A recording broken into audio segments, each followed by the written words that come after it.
Question 1. What is a responsibility associated with the right to vote in Canada? Encouraging others to vote, supporting political parties financially, voting in federal, provincial, or territorial and local elections, avoiding discussions about politics. The correct answer is voting in federal, provincial, or territorial and local elections. This choice directly refers to a citizen's duty to participate in the democratic process, which is a fundamental responsibility associated with the right to vote in Canada. Engaging in voting helps ensure that all levels of government reflect the will and interests of the population. Question 2. Which of the following is cited as an essential aspect of Canadian citizenship responsibilities aimed at preserving the country's natural and cultural heritage? Conserving personal resources, enjoying personal freedoms, protecting and enjoying Canada's heritage and environment, avoiding involvement in community activities. The correct answer is protecting and enjoying Canada's heritage and environment. This response emphasizes the importance of safeguarding and appreciating Canada's rich cultural heritage and natural environment as a key responsibility of citizenship. It underscores the collective duty to preserve these assets for future generations. Question 3. Why is serving on a jury considered a privilege in Canada? It allows citizens to avoid other civic duties. It ensures impartiality in the justice system. It grants individuals special legal privileges. It provides financial compensation to participants. The correct answer is, it ensures impartiality in the justice system. Serving on a jury is considered a privilege because it plays a crucial role in upholding the integrity and fairness of the judicial process in Canada. By involving ordinary citizens in the decision-making process, the system aims to reflect a broad range of societal perspectives, thereby ensuring that justice is administered impartially. Question 4. When did the House of Commons recognize the Quebecois as a nation within Canada? 2000, 2006, 2010, 2015. The correct answer is 2006. The House of Commons of Canada passed a motion recognizing the Quebecois as a nation within a united Canada on November 27, 2006. This recognition was an important cultural acknowledgement and affirmed the unique identity and heritage of the Quebecois people within the Canadian Federation. Question 5. How long have Anglo-Quebecers been part of Quebec's heritage? 100 years, 200 years, 250 years, 300 years. The correct answer is 250 years. Anglo-Quebecers have been a significant part of Quebec's heritage for approximately 250 years, contributing to the cultural, economic, and social landscape of the province throughout its history. Question 6. What is expected of newcomers in Canada regarding democratic principles? Embrace violent ideologies, promote extreme prejudices, reject the rule of law, embrace democratic principles such as the rule of law.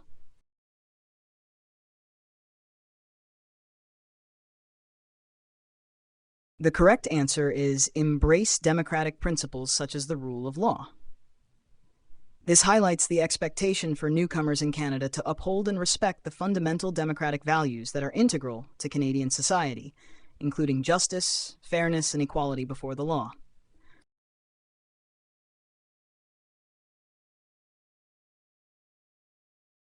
Question 7.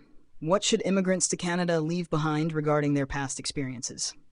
Their cultural heritage, their experiences of conflict and warfare, their family ties, their personal beliefs.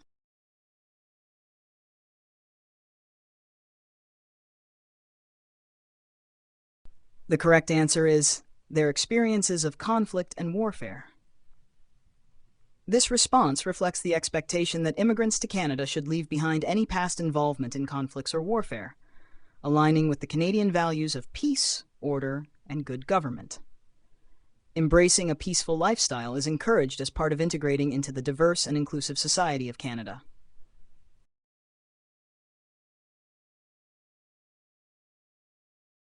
Question 8. Which groups are mentioned as part of Canada's growing religious diversity? Christians and Jews, Muslims and Sikhs, Hindus and Buddhists, Protestants and Catholics.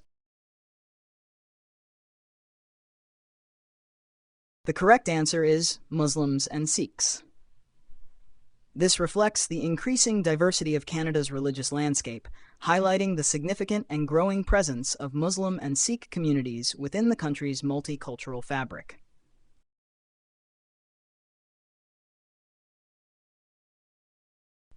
Question 9. What geographical area did the French Empire in North America reach from? Gulf of California to the Great Lakes, Atlantic Ocean to the Mississippi River, Hudson Bay to the Caribbean Sea, Hudson Bay to the Gulf of Mexico. The correct answer is Hudson Bay to the Gulf of Mexico. This range illustrates the vast territorial claims of the French Empire in North America during its height, spanning major parts of what is now Canada and extending down through the central United States to the Gulf of Mexico. This area was a significant part of the French colonial empire before it was ceded to Britain and Spain in the mid-18th century. Question 10. Who famously refused to surrender Quebec to the English in 1690? Pierre Le Moyne, Sieur d'Iberville, Sir Guy Carleton, Lord Dorchester, Count Frontenac, Jacques Cartier. The correct answer is Count Frontenac. Count Frontenac is known for his defiant refusal to surrender Quebec to the English when they demanded its capitulation in 1690. His strong leadership and resolve were crucial in maintaining French control over Quebec during that period.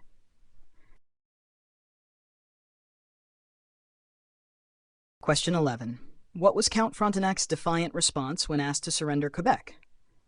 I surrender peacefully. I will negotiate terms of surrender. My only reply will be from the mouths of my cannons. I will consider your offer.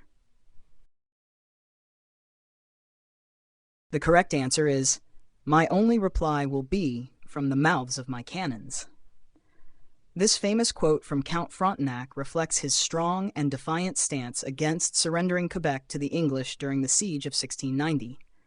It symbolizes his commitment to defending the city at all costs, marking a memorable moment in Canadian history. Question 12. Who was a great hero of New France, winning many victories over the English in the late 17th and early 18th centuries? Sir Guy Carleton, Lord Dorchester, Pierre Le Moyne, Sieur d'Iberville, Count Frontenac, Jacques Cartier. The correct answer is Pierre Le Moyne, Sieur d'Iberville. Pierre Le Moyne d'Iberville was a prominent figure in New France, known for his military prowess and multiple victories against the English during the late 17th and early 18th centuries. His actions significantly contributed to the defense and expansion of French territories in North America during that time. Question 13. Which English governor defended the rights of the Canadians and defeated an American military invasion of Quebec in 1775? Pierre Le Moyne, Sieur d'Iberville, Count Frontenac, Sir Guy Carleton, Lord Dorchester, Jacques Cartier. The correct answer is Sir Guy Carleton, Lord Dorchester. Sir Guy Carleton, also known as Lord Dorchester, was the governor who played a key role in defending the rights of the Canadians and repelling the American invasion of Quebec in 1775. His leadership during this critical period helped to maintain British control over Quebec. Question 14. What role did Sir Guy Carleton, Lord Dorchester, play in 1782–83? He led the American military invasion of Quebec. He negotiated the surrender of Quebec to the English. He supervised the Loyalist migration to Nova Scotia and Quebec. He won victories over the English in the Caribbean. The correct answer is, he supervised the Loyalist migration to Nova Scotia and Quebec. Sir Guy Carleton, Lord Dorchester, played a critical role in facilitating and supervising the migration of Loyalists to Nova Scotia and Quebec during the post-American Revolutionary War period, helping to establish new settlements and support the displaced populations. Question 15. What exclusive trading rights did King Charles II grant to the Hudson's Bay Company in 1670? Exclusive trading rights over the watershed draining into Hudson Bay. Exclusive trading rights over the Mississippi River. Exclusive trading rights over the Great Lakes region. Exclusive trading rights over the Pacific Northwest. The correct answer is exclusive trading rights over the watershed draining into Hudson Bay. In 1670, King Charles II granted the Hudson's Bay Company a royal charter that gave them exclusive trading rights over all the lands that drained into Hudson Bay. This was a significant development in the economic and colonial history of Canada. Question 16. What rights did the Quebec Act of 1774 grant to Catholics in the province? Religious freedom and the permission to hold public office, the right to own land and businesses, the right to bear arms, the right to self-governance.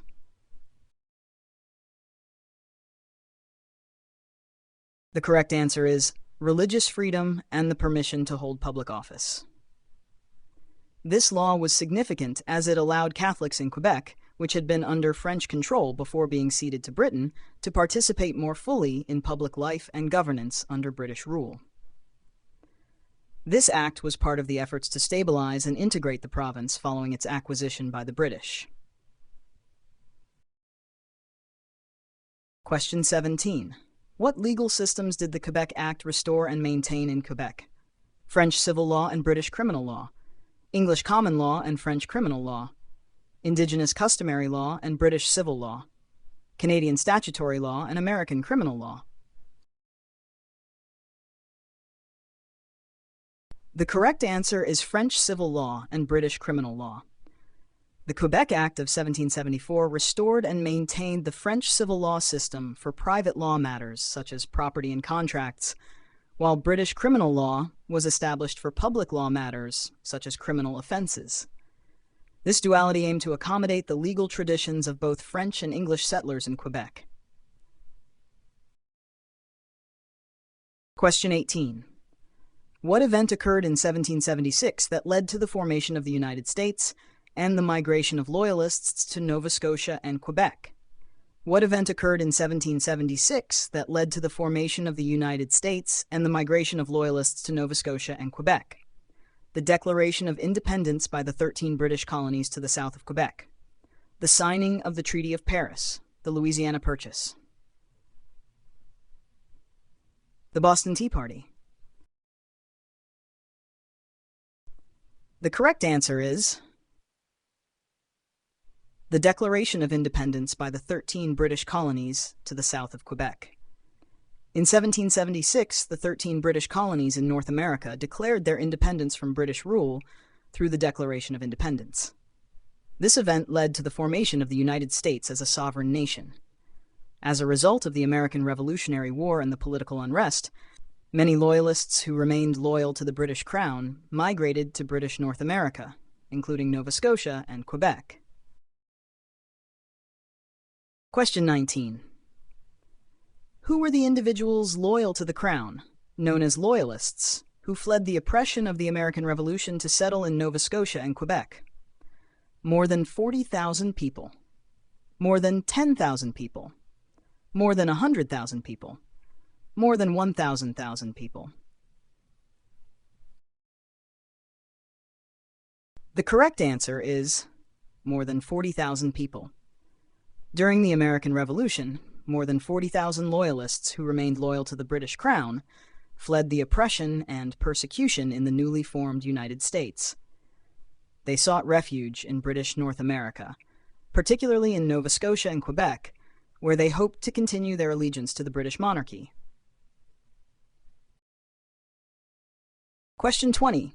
Who led thousands of Loyalist Mohawk Indians into Canada during the American Revolution? Joseph Brant, Tecumseh, Sitting Bull, Geronimo. The correct answer is Joseph Brant. Joseph Brant, also known as Thayendanegea, was a Mohawk leader who led thousands of Loyalist Mohawk Indians into Canada during the American Revolution. He was a prominent figure in Native American history and played a significant role in diplomatic and military affairs during the tumultuous period of the American Revolutionary War. History and culture. For more information and practice questions, please visit citizenshipready.ca. Tune in next time for more insights into the fascinating world of Canadian history and citizenship.